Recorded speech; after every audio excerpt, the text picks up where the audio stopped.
Atomic Habits by James Clear is a powerful guide to building good habits and breaking bad ones. The book emphasizes the power of small, consistent changes, atomic habits, that compound over time. Rather than focusing solely on goals, Clear teaches us to create effective systems. He introduces a science-backed, four-step method to reshape behavior. The book is practical, insightful, and rooted in psychology and neuroscience. Chapter 1: The Surprising Power of Atomic Habits. James Clear opens the first chapter by explaining the compound effect of small habits. Just as money multiplies through compound interest, the effects of your habits multiply over time, positive or negative. He gives the example of a British cycling team that made tiny 1% improvements in various areas and over time achieved extraordinary success. Clear argues that major life transformations don't require massive actions. Instead, tiny improvements made consistently are the real game changers. The problem is that people often quit too soon because results are not immediately visible. But success comes from the plateau of latent potential, where habits work below the surface until they finally break through. He emphasizes the idea you should be far more concerned with your current trajectory than with your current results. This means focusing on getting 1% better every day, rather than expecting overnight change. The chapter sets the foundation for the rest of the book. Habits shape your identity and destiny. Chapter 2: How your habits shape your identity and vice versa. In this chapter, James Clear introduces a powerful idea. True behavior change is identity change. Most people focus on outcomes, what they want to achieve, or processes what they do, but Clear says the most effective and lasting change starts at the identity level, who they believe they are. 3 layers of behavior change. 1. Outcomes, results you want, e.g., losing weight, writing a book. 2. Processes, habits and systems, e.g., going to the gym, writing daily. 3. Identity, beliefs about yourself, e.g., I'm fit, I'm a writer. He explains that the most effective way to change your habits is to start by deciding the type of person you want to become, and then build habits that reinforce that identity. For example, instead of saying, I want to run a marathon, say, I am a runner. Instead of, I want to quit smoking, say, I'm not a smoker.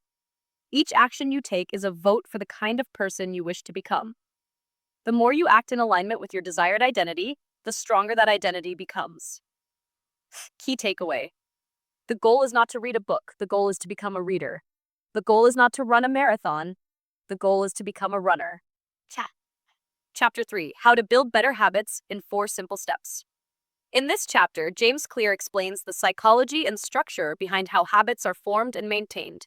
He introduces the idea that every habit we perform follows a predictable loop of 4 steps: cue, craving, response, and reward. The cue is what triggers the habit, something that catches your attention. The craving is the desire or motivation behind the behavior, which is not the habit itself, but the feeling it delivers. The response is the action you take, which is the actual habit. The reward is the result you get, which satisfies the craving and teaches your brain whether or not the habit is worth repeating. Clear emphasizes that this loop runs in the background of our lives and is the foundation for both good and bad habits. Understanding it allows us to design habits more effectively. He further explains that for a habit to stick, each part of the loop must be satisfied. The cue must be noticeable. The craving must be appealing. The response must be easy to perform. The reward must be satisfying enough to reinforce the behavior. To create good habits, we need to intentionally shape each of these steps in a favorable way. On the other hand, to break bad habits, we must make the cue less visible, the craving unattractive, the response difficult, and the reward unsatisfying. This chapter is crucial because it gives us a practical, science-based framework for all the habit strategies described in later chapters. It helps us shift from vague ideas about self-improvement to a concrete, step-by-step approach.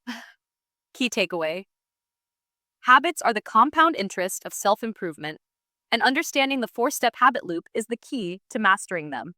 Chapter 4: The Man Who Didn't Look Right. The Power of Observation. This chapter introduces the first law of behavior change: make it obvious. James Clear emphasizes the importance of awareness in habit formation. Often, our habits are so automatic that we don't even realize we're doing them. The first step to changing a habit is to notice it.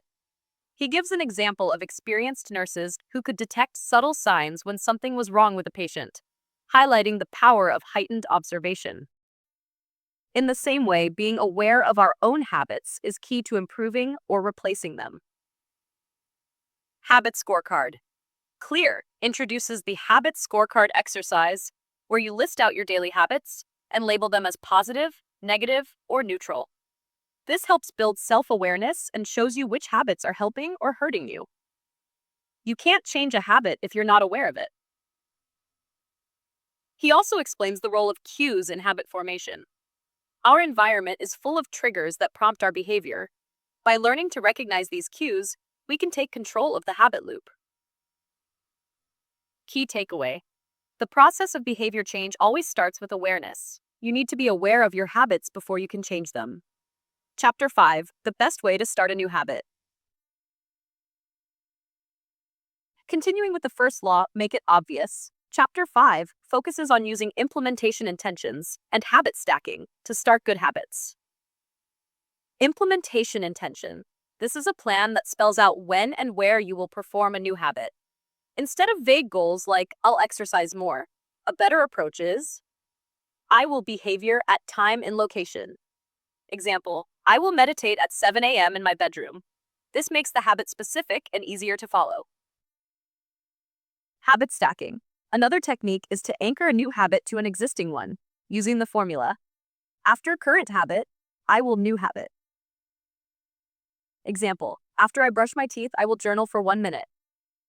By linking new habits to established routines, you remove friction and make the new habit more automatic. Clear also explains that timing and location play a crucial role in habit success. When you associate a specific time and place with a habit, your brain learns to expect and prepare for that behavior. Key takeaway. Many people think they lack motivation when what they really lack is clarity. A clear plan makes habits easier to start and sustain. Chapter 6. Motivation is overrated. Environment often matters more. Here, James Clear introduces a powerful idea. Environment is a hidden force that shapes behavior more than motivation. He argues that we often rely too much on willpower and motivation, but a well-designed environment makes good habits easier and bad habits harder. Example, if you keep your phone in another room, you're less likely to check it while studying. If you place a water bottle on your desk, you're more likely to stay hydrated. Clear introduces the concept of choice architecture, designing spaces in a way that encourages the right choices. Small changes to your surroundings can have a huge impact on your behavior. Environment design. Make cues for good habits visible and attractive.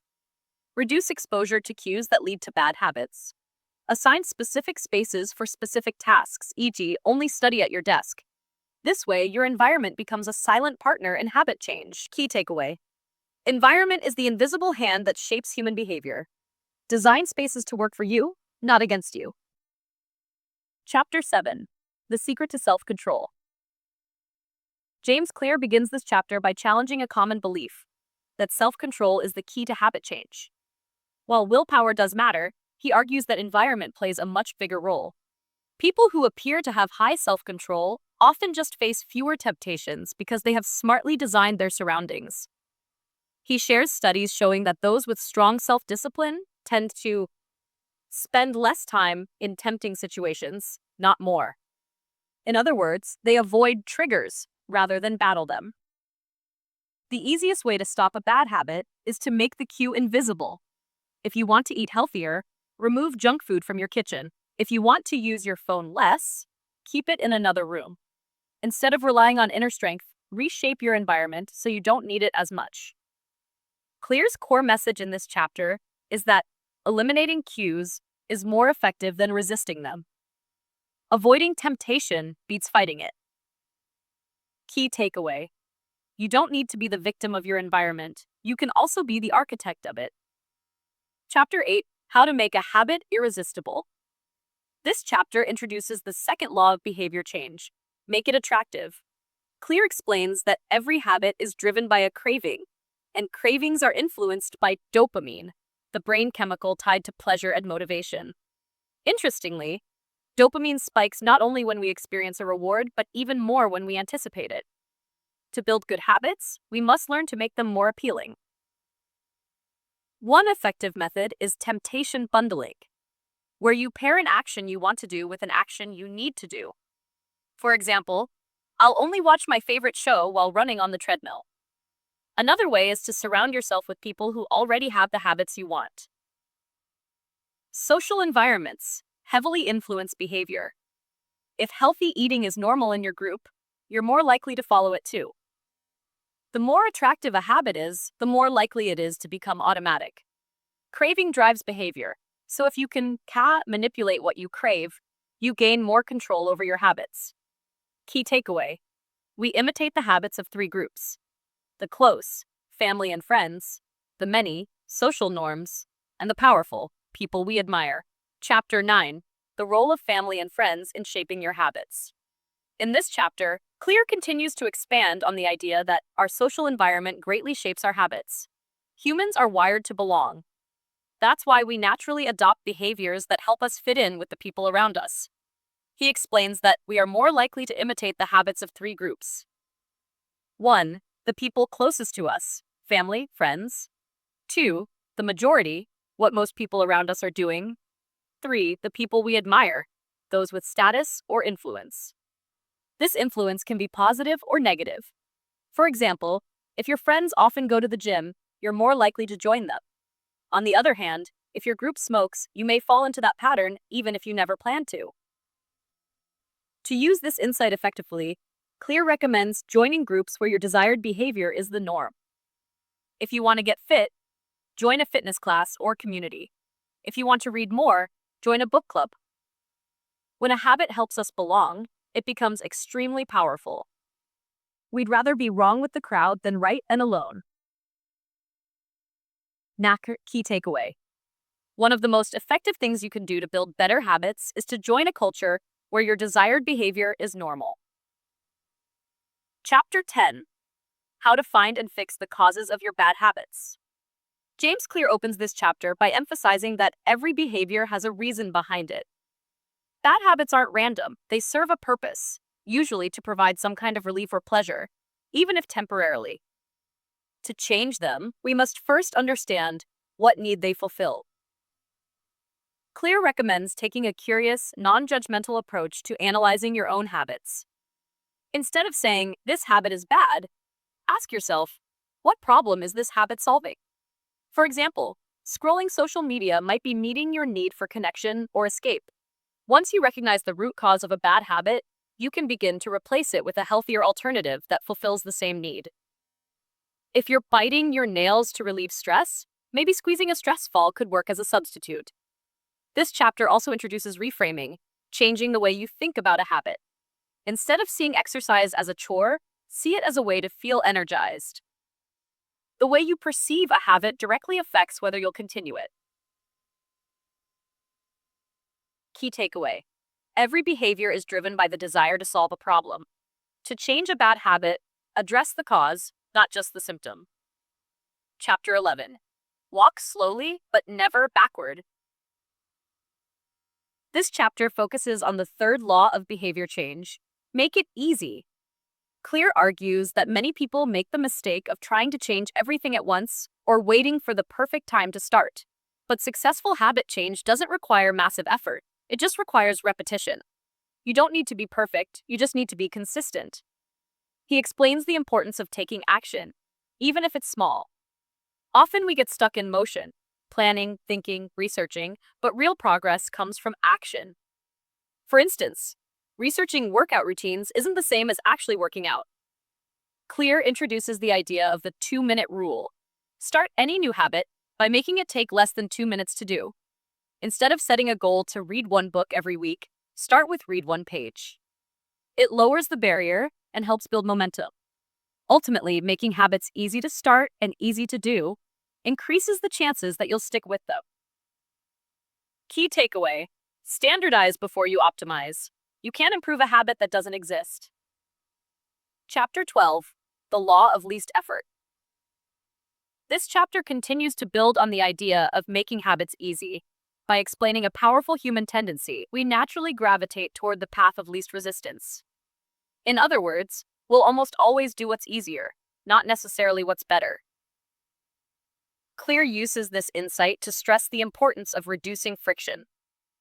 For good habits, remove obstacles. For bad habits, add obstacles. If you want to eat healthier, prepare meals in advance so the good option is the easy one. If you want to waste less time online, log out of apps or delete them from your home screen. He encourages designing your environment to automate good behavior. Small changes, like leaving your workout clothes next to your bed or keeping a book on your pillow, can create huge effects over time. When a habit is easier to do, you're more likely to repeat it. When it's harder, you're more likely to abandon it. Key takeaway: habits are easier to build when they fit into the flow of your life. And Chapter 13, How to Stop Procrastinating by Using the 2-Minute Rule. In this chapter, James Clear expands on the third law, make it easy, by introducing a powerful technique called the 2-minute rule. The rule is simple. When you start a new habit, it should take less than 2 minutes to do. The idea is that any habit can be scaled down into a version that's quick and easy to start. For example, read every night becomes read 1 page. Run every day becomes put on your running shoes. This rule works because the hardest part of most habits is starting. Once you're in motion, it's easier to keep going. The goal isn't to do just 2 minutes forever, but to build consistency by showing up every day. Clear emphasizes that rituals of initiation are more important than perfection. Once you master the art of starting, you're more likely to naturally continue the habit. Key takeaway: a habit must be established before it can be improved. Chapter 14, How to Make Good Habits Inevitable and Bad Habits Impossible. This chapter introduces the power of commitment devices, actions or tools you use in the present to control your behavior in the future. Clear gives real-world examples like locking your phone in a drawer to reduce screen time, scheduling gym sessions in advance with a friend, setting up automatic savings transfers. These techniques create a barrier between you and bad habits, while making good habits easier to follow. The goal is to make bad habits hard and good habits automatic. He also introduces the concept of the one-time choice, decisions that automate future behavior. For example, buying a water filter encourages daily water consumption without needing to make a decision each time. By making good habits inevitable and bad habits impossible or inconvenient, you use your environment and planning as silent enforcers of your goals. Key takeaway: the best way to break a bad habit is to make it impractical to do. Chapter 15, The Cardinal Rule of Behavior Change. This chapter introduces the fourth law, make it satisfying. Clear argues that behavior sticks when it's immediately rewarding, but most good habits have delayed rewards, like weight loss, better health, or success, while bad habits offer immediate pleasure. To counter this imbalance, Clear encourages you to add immediate satisfaction to good habits. One way is through reinforcement, a small, instant reward after completing a habit. For example, marking a calendar after finishing a workout or putting money into a fun jar every time you eat healthy. He also explains the power of tracking. Habit tracking provides immediate visual proof of progress and adds a sense of achievement. It also taps into the psychological principle that we're motivated to keep streaks going. Clear stresses the importance of never missing a habit twice. Missing once is an accident. Missing twice is the beginning of a new habit, the wrong one. Key takeaway: what is immediately rewarded is repeated. What is immediately punished is avoided. Chapter 16, How to Stick with Good Habits Every Day.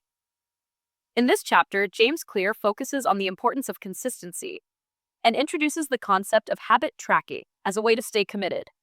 He explains that one of the best ways to make a habit satisfying is to track it visually.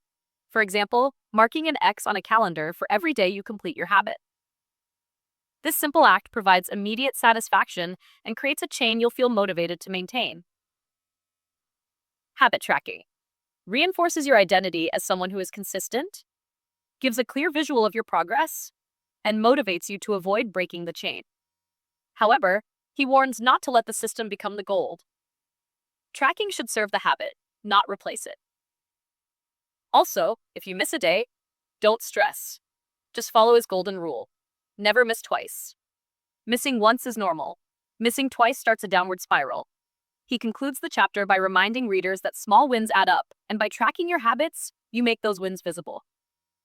Key takeaway: don't break the chain. Habit tracking is a simple way to reinforce your behavior. Chapter 17: How an accountability partner can change everything. This chapter emphasizes the role of social reinforcement in behavior change. Clear introduces the idea of accountability, having someone else who expects you to follow through on your habit. He explains that knowing someone is watching creates an additional motivation to stick to your goals. It taps into our fear of social judgment and our desire to be seen as reliable. One powerful tool is a habit contract, where you commit to a habit and set consequences if you fail, all in front of a witness or partner. He gives examples where people attach financial penalties to failure or commit to public embarrassment as a deterrent. While that might sound extreme, it works because the cost of failure becomes higher than the effort required to follow the habit. This chapter reinforces that individual willpower can only go so far, but accountability adds an external layer of pressure that makes habits more likely to stick. Key takeaway: the cost of your good habits must be less than the pain of your bad ones when someone is watching. Chapter 18: The Truth About Talent, When Genes Matter and When They Don't. In this chapter, Clear explores the role of genetics and natural ability in habit formation. He acknowledges that people are born with different strengths, and that talent does matter, especially when choosing which habits or goals to pursue. However, instead of seeing this as a limitation, he urges readers to see it as guidance. The key is to align your habits with your natural abilities and personality. If you're naturally detail-oriented, you'll find it easier to build habits around planning. If you're social, group-based habits may suit you better. He introduces the concept of the explore-exploit strategy. In the beginning, explore many habits. Once you find what fits your nature, exploit it by focusing deeply and building mastery. This chapter encourages readers to work with their strengths, not against them. It's not about whether you can form a habit, it's about choosing the right habit for you. Key takeaway: genes do not eliminate the need for hard work. They clarify what to work hard on. Chapter 19: The Goldilocks Rule, How to Stay Motivated in Life and Work. James Clear explains that humans are most motivated when working on tasks that are just right in difficulty. Not too hard, not too easy. This is called the Goldilocks Rule. When a task is too easy, boredom sets in. When it's too hard, we feel overwhelmed and give up. The sweet spot lies in the challenge that pushes us, but is still achievable. Clear connects this rule to flow states, where people feel fully immersed and energized by their work. To maintain motivation, it's important to constantly adjust your habits so they remain challenging enough to engage you, but not so difficult that you lose confidence. He suggests breaking goals into manageable chunks and gradually increasing difficulty to keep the process stimulating and enjoyable. Key takeaway: humans love a challenge, but only if it's within an optimal zone of difficulty. Chapter 20: The Downside of Creating Good Habits. In this final chapter, Clear discusses the potential pitfalls of habits when they become too rigid or automatic. While habits make life efficient, they can sometimes lead to mindless behavior, limiting creativity and growth if followed blindly. He warns against getting stuck in autopilot, where you stop questioning whether a habit is still serving you. Life changes, so habits that once worked may become obstacles if you don't review and adjust them over time. Clear encourages reflection and self-awareness, periodically asking if your habits align with your current goals and values. Good habits are a foundation, but flexibility is necessary to adapt and improve continuously. Key takeaway: habits reduce the need for decision-making, but don't let them reduce your awareness. Conclusion: the secret to results that last. Atomic habits aren't about making huge changes overnight. They're about small improvements, repeated consistently. Over time, these tiny habits compound into remarkable results. The real power of atomic habits lies in the systems and identity changes they build, not just the outcomes. Focus on becoming the type of person who lives your desired habits, and the results will follow naturally.